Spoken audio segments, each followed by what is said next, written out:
Bonjour les amis. Bon, c'est parti pour être le bordel en Algérie. Quelques manifestations et Bouteflika qui avait annoncé qu'il allait postuler un 5e mandat dit qu'il postule plus. Mais il repousse les élections, autrement dit il se fout de la gueule des Algériens et on ne sait pas comment ça peut tourner, les risques sont énormes. De toute façon en Algérie il faut dire une chose, depuis que les Français sont plus là c'est le bordel et rien ne marche. Je sais que ça leur plairait pas d'entendre ça mais c'est une réalité, ils ont plein de pétrole, ils ont plein de gaz, ils sont pas capables d'en faire profiter leur peuple. Et puis ils sont incapables d'organiser des élections, chaque fois qu'ils organisent des élections ils trichent et la seule fois où ils trichent pas ils élisent le fils et ils sont obligés d'annuler les élections.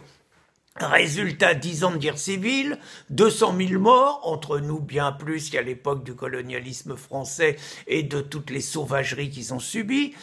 Et on leur propose un président qui allait sauver la mise, c'est Boudiaf, ils l'assassinent. Bref, ça marche pas. Ils sont pas capables de diriger leur pays. L'équipe de football, c'est pareil. Chaque fois qu'ils ont un dirigeant algérien, désolé, ça marche pas. Ils ont un sélectionneur croate, Aliotzi, qui les amène en 8e de finale de la Coupe du Monde, rien qu'avec des Franco-Algériens qui jouent en division 2 chez nous. Donc une fois qu'on a dit ça, il faut éviter le bordel quand même. Moi je craignais qu'il y ait l'avenue de 500 000 Algériens en France. Mon grand ami guillemets Mohamed Sifawi lui a dit 10 ou 15 millions. Bon, on peut pas se permettre ça. Donc il faut que la France fasse un geste fort, et même plusieurs gestes forts.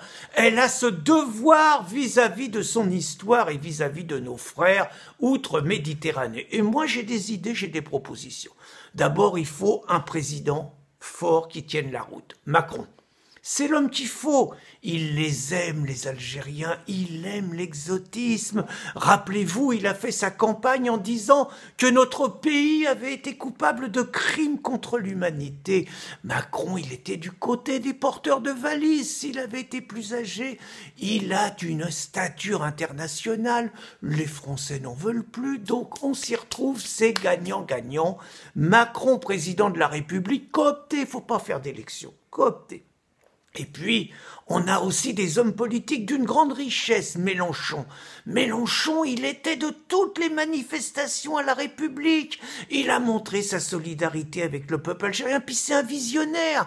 Quand il y a eu les printemps arabes, il a comparé ça à la révolution de 1789. Il n'avait pas vu venir la révolution islamique, mais quand on aime, on peut être aveugle, l'amour rend aveugle. Et puis, Mélenchon, il a dit que les Algériens, ils étaient plus courageux que les Français. Sympa pour les gilets jaunes qui se font canarder tous les jours, mais donc il est l'homme de la situation, il sera le premier ministre qu'il faut aux Algériens. Et moi j'ai une autre proposition, Manuel Valls.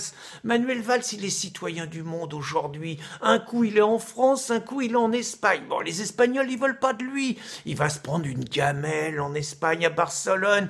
Il faut utiliser ses compétences. Ministre de l'Intérieur, il a montré ce qu'il savait faire lors de la manif pour tous. C'est une richesse pour l'Algérie, la France leur doit ça, il faut donc Manu, ministre de l'Intérieur. Et puis on a aussi des richesses, on a tous nos franco-algériens, toutes nos élites qui étaient en France parce qu'ils pouvaient pas là-bas, c'était la dictature.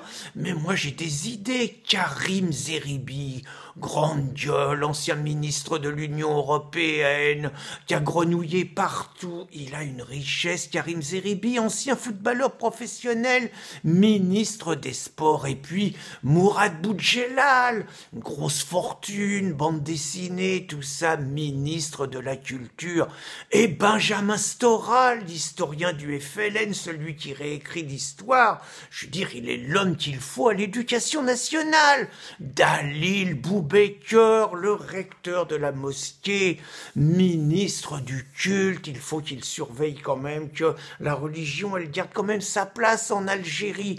Et Mohamed Sifawi, je reviens vers lui, ancien journaliste qui avait fui les islamistes, qui est malheureux en France parce que le Front National y progresse, les Algériens sont maltraités, le racisme y monte, ministre de l'information et les journalistes, Mohamed Sifawi. Et puis on a quand même, et c'est Gilbert Meignet qui le dit, un historien spécialiste de la guerre d'Algérie et de l'histoire de ce pays, favorable à l'indépendance du pays. nous disait en 2013 qu'il y avait 4 millions d'Algériens en France, dont 2 millions de binationaux.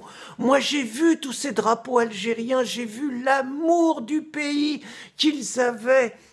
J'ai vu leur soif de voir leur pays s'en sortir. Pas de doute, on ouvre les vannes, on les laisse prendre l'avion, on les laisse prendre le bateau gratuit. Il faut qu'ils amènent tout leur savoir-faire au pays de leur cœur. Par contre, bon, on va garder quand même, les bons, quoi. On va garder des gens comme Malika Sorel, Boualem Sansal, moi ça me va, ma copine Zora, j'y fais un clin d'œil, elle comprendra. Les Kabyles catholiques, des gens comme Abdan Amar, quoi. Bon, des gens qui ne sont pas nostalgiques de cette Algérie, qui sont plus français qu'algériens. Eux, on va les garder. Et je suis convaincu qu'avec un geste fort comme ça, on évite le bordel, on évite la crise, on sauve la France et on sauve l'Algérie. Elle est pas bonne, mon idée, les amis. Bonne journée à tous.